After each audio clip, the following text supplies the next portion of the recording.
Well, can I begin by thanking Tom? I worked with Tom previously over the last few years, and it's fantastic to share a platform with him and also with Roy Clare.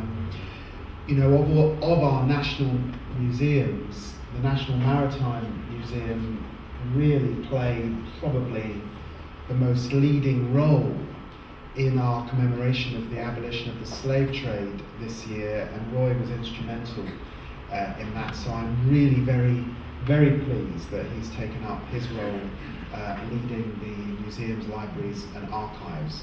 This is a wonderful moment. It's a wonderful moment for me because I get to merge two roles. Yes, I'm the Minister for Skills, but I'm also the MP for Tottenham, and here in Bruce Castle Museum we have the best local museum in the country. So thank you very much.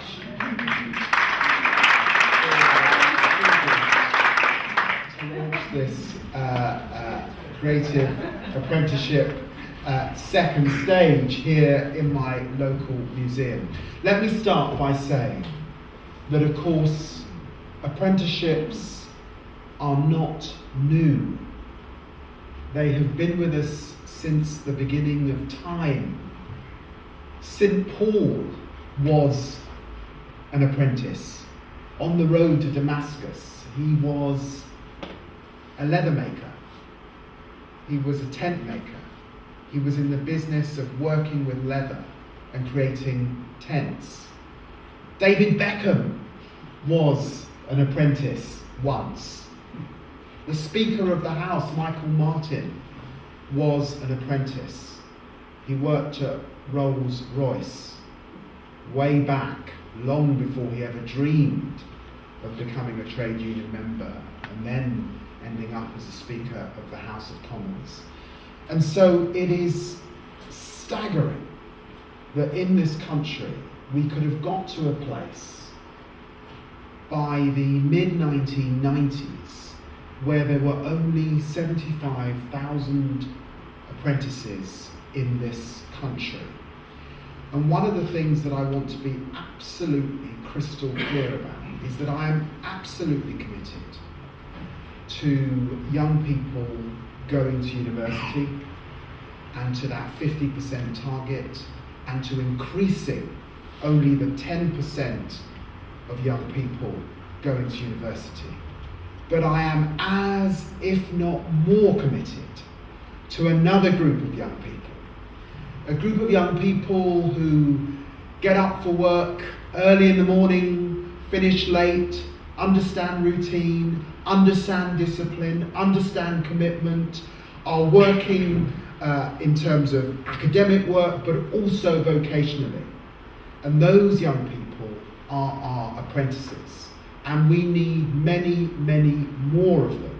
And in fact, our economy will not grow and will not survive unless we get to that 500,000 target of apprentices in this country.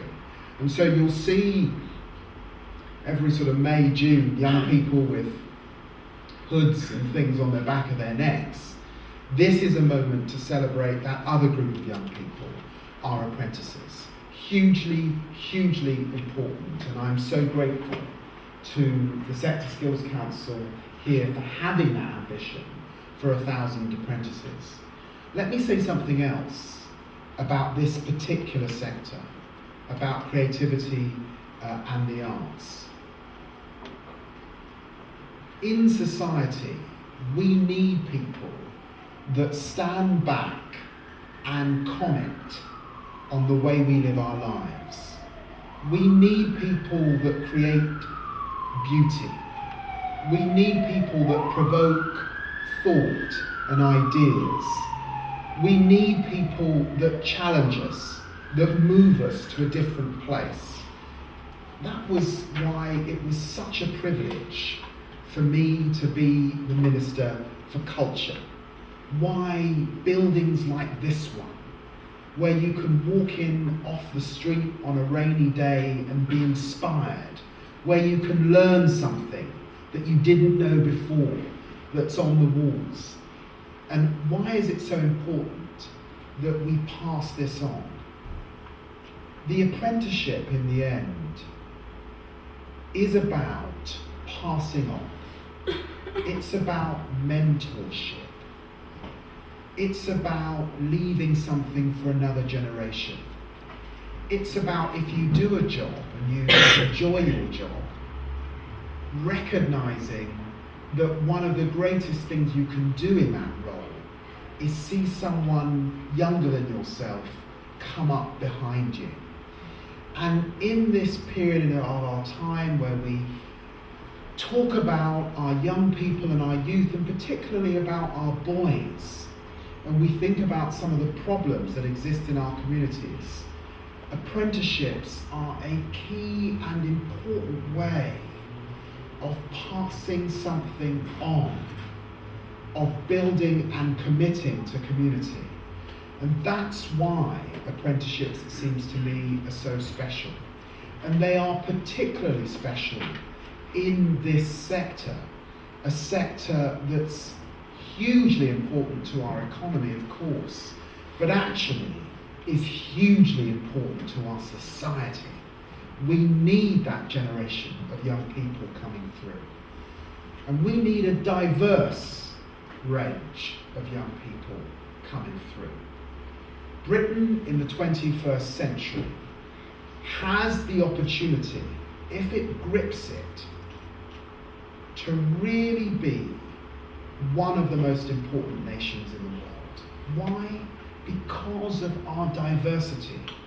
Because coming out of our Commonwealth history, coming out of where we're placed in the world, the fact that people want to be here, the real challenge for us is, are we going to harness all the skills of our people, or are we going to let talent go unwasted?